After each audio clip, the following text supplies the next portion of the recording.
Hola chicos, el día de hoy vamos a hablar acerca de la neurociencia cognitiva y social. Para ello es necesario conocer qué es la neurociencia. La neurociencia es una ciencia que se encarga del estudio del sistema nervioso en todas sus dimensiones, desde su estructura, su funcionamiento, su desarrollo ontogénico, filogénico, aspectos relacionados con la bioquímica, la farmacología, la patología, todos en una base neuronal, cognitiva y conductual. ¿Pero qué entendemos por un sistema nervioso? Nada más que aquel conjunto de órganos constituidos por tejidos nerviosos, los cuales requieren de una unidad básica que es la neurona. Ya como la mayoría de ustedes debe conocer, una neurona se encuentra estructurada por un soma, un cuerpo, el cual contiene un núcleo. Este núcleo lo que hace es activar como primera fase del proceso neuronal las dendritas, las cuales transmiten información al axón, la capa de mielina y posteriormente lo que es la sinapsis, donde se va a generar la conexión neuronal de una neurona a la otra. Existen diferentes clases de neuronas, entre ellas las presinápticas y las postsinápticas. Las presinápticas, aquella conexión de las neuronas, mientras que las prosinápticas, la conexión de los neurotransmisores, es decir, aquellas neuronas que reciben los neurotransmisores, puede ser la dopamina, la serotonina, la noradrenalina, la adrenalina, entre otros. También encontramos otra clase de neuronas, por ejemplo, según su función, las neuronas motoras, las neuronas sensoriales y las neuronas interneuronales. También encontramos las neuronas según su dirección de impulsos nerviosos, entre ellos las neuronas aferentes y las neuronas eferentes. También encontramos neuronas según su tipo de sinapsis, por ejemplo, neuronas excitatorias, neuronas inhibidoras y modulares. Por otra parte, encontramos las neuronas según sus neurotransmisores, por ejemplo, tenemos las neuronas serotoninérgicas, las neuronas GAMAérgicas y las neuronas glutamatérgicas.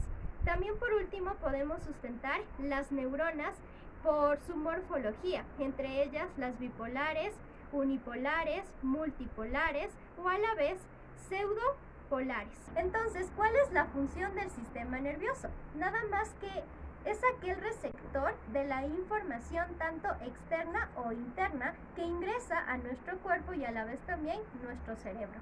Posteriormente a ello podemos mencionar o lo podemos como que ejemplar como un computador, el cual presenta el software y el hardware, es decir, periféricos de entrada y periféricos de salida. Lo mismo sucede con nuestro sistema nervioso, es como un conjunto de cables de información a diferentes partes de nuestro cuerpo.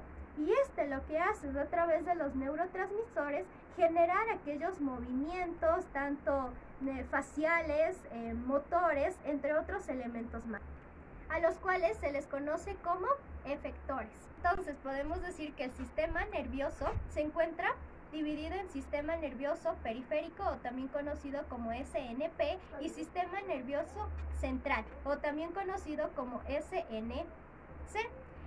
¿De qué se encarga el sistema nervioso central? Nada más que del funcionamiento del encéfalo y de la médula espinal, donde obviamente se va a generar o forjar aquella estructura del sulci, del giri o cerebral, en otras palabras, mientras que el periférico se encarga de aquel control o conexión entre las diferentes redes o circuitos que se van a generar para efectuar lo que anteriormente ya les mencioné, emociones, sensaciones, etc. Para cumplir con el objetivo de este encuentro académico, vamos a tomar como principal referencia a Ezequiel Kleich-Hertz, quien nos da a conocer acerca de la neurociencia cognitiva y a la vez social. En una entrevista que él efectúa, que tal vez sí es de su interés, en la parte inferior de este video les dejo su URL. En el primer cuestionamiento que le hacen a Ezequiel, le manifiestan qué tipo de investigación él realiza en el campo de la neurociencia. Y él claramente nos da a conocer de que se basa sus estudios en la neurociencia cognitiva y social. Es decir, una base neuronal que nos permite conocer cómo nosotros los seres humanos nos desenvolvemos en el contexto que nos encontramos y a la vez una base neuronal que nos permite relacionarnos con los demás. Es claro que nosotros, los seres humanos, como lo manifiesta Ezequiel en su primera interrogante, y a la vez también grandes teóricos del aprendizaje o de las teorías de aprendizaje como es Piaget o Brunner, entre otros, de que los seres humanos somos por naturaleza seres sociales. Pero también es necesario mencionar, ¿no?, algo muy importante que este autor Ezequiel nos da a conocer, que realmente lo que nos hace seres humanos es nuestro lóbulo frontal, que ya tal vez ustedes conozcan su función, que no es nada más que aquel que se basa en el razonamiento, la actividad ejecutiva del hombre, la planificación, a su vez también lo que es la personalidad, la capacidad de poder inferir conceptos, emociones, entre otros aspectos más, que va de la mano de lo que es el lóbulo temporal, porque este se encarga del reconocimiento de lo que es el rostro, la música, que de una u otra manera surge en los primeros años de vida y en nuestra formación familiar, ¿no? Por otra parte, también podemos mencionar que muchas de las veces, y como dice Ezequiel, se considera que nosotros somos personas racionales, pero en este sentido yo no comparto mucho esta analogía, porque en una ocasión tuve la oportunidad de observar la película de Lucy, y a veces, si nosotros nos ponemos a pensar, creemos que somos superiores a los animales o a otra clase de seres vivos, y no es así. Nosotros también actuamos con ciertos aspectos antiéticos y morales. Por ejemplo, matamos, asesinamos, somos personas que tal vez nos burlamos del dolor ajeno. ¿Qué podemos resaltar entonces de Ezequiel en este cuestionamiento en el cual él responde, ¿no? Primero, que el cerebro es estudiado a partir de una parte actual y una parte antigua. En la actual, el lóbulo frontal, que ya se dio a conocer su conceptualización, y en la otra parte lo emocional, que hace referencia a la parte interna del cerebro, es decir, la amígdala, el hipocampo, el hipotálamo, el tálamo, entre otros más, pero específicamente la amígdala, porque ellos en los laboratorios lo que hacen es ver qué función cumple la amígdala o el papel de la empatía o las emociones en una persona dentro de lo que es la sociedad. Por ello que cuando existe una alteración en el funcionamiento del cerebro, existe a la vez una deficiencia en las habilidades socioafectivas, éticas, morales del ser humano. Incluso no existe la posibilidad de generar una toma de decisiones, una autorregulación, un autoconocimiento, la empatía con las demás personas o una conciencia en sí moral. Entonces, lo que ha hecho Ezequiel durante sus estudios de la neurociencia cognitiva y social es utilizar personas para reflejar aquellas emociones. Por ejemplo, utilizar una foto donde asoma una madre con un hijo y preguntar tal vez a esas personas qué sienten al observar una imagen. Y aquí vamos a ver claramente la respuesta cognitiva y emocional de algunos seres humanos. Tal vez unos podrán decir, es una imagen muy representativa porque simboliza el amor de madre e hija, otros van a decir, ay, qué feo eso, que no me gusta, y así. Tal vez, pero si se les presenta una imagen de una guerra, la persona que manifestó eso sobre la madre o la hija va a decir todo lo contrario, qué bonito, qué hermoso, que a mí me gusta eso, y así sucesivamente. O a veces las emociones juegan un papel también muy importante, como lo dice Ezequiel, cuando nosotros vemos a una persona que tal vez se cae o que a una persona le va mal, nosotros lo que hacemos es reírnos, pero en cierto sentido.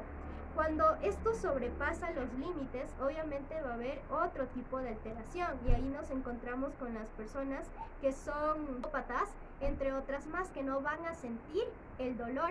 Incluso también los niños con autismo. Ellos son niños aislados de la sociedad, tal vez científicamente comparten con su madre sí sentimientos y emociones, pero con la sociedad no lo hacen. Y ver que tal vez una persona se corta un dedo, se corta la cara, le atropella un carro, ellos no van a sentir absolutamente nada.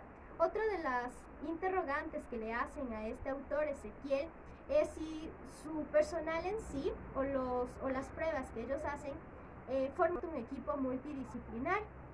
Y él nos da a conocer que es lógico que al estudiar al ser humano o un ser natural no se necesita solo de algo unidireccional, sino de dos aspectos: la interdisciplinaridad y a la vez lo transdisciplinario.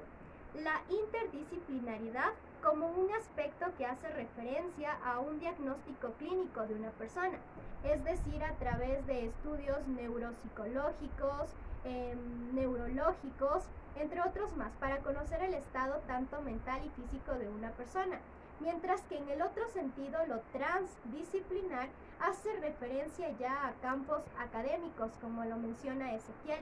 Por ejemplo, a la referencia o a conceptos que las personas tienen en su formación íntegra y cognitiva, como qué es la filosofía, qué es la neurociencia, qué es la antropología. Para generar un estudio de la neurociencia cognitiva y social se necesita de personas multidisciplinar, en el sentido de que tal vez si se quiere analizar emociones, pues una persona que comprenda lo que es la amígdala, el cerebro, lo emocional de una persona, cómo tal vez él puede efectuar el miedo para que esta persona, a través de una serie de sucesos, experimente lo mismo que otra persona, en el sentido de si se quiere estudiar a qué lectos o sistema de creencias, nologías o a la vez dogmatismos que se presentan en la persona, se necesita de un ser humano que comprenda lo que es filosofía, nos dice Ezequiel, en el sentido de que se analice teóricamente y de forma práctica lo que es, por ejemplo,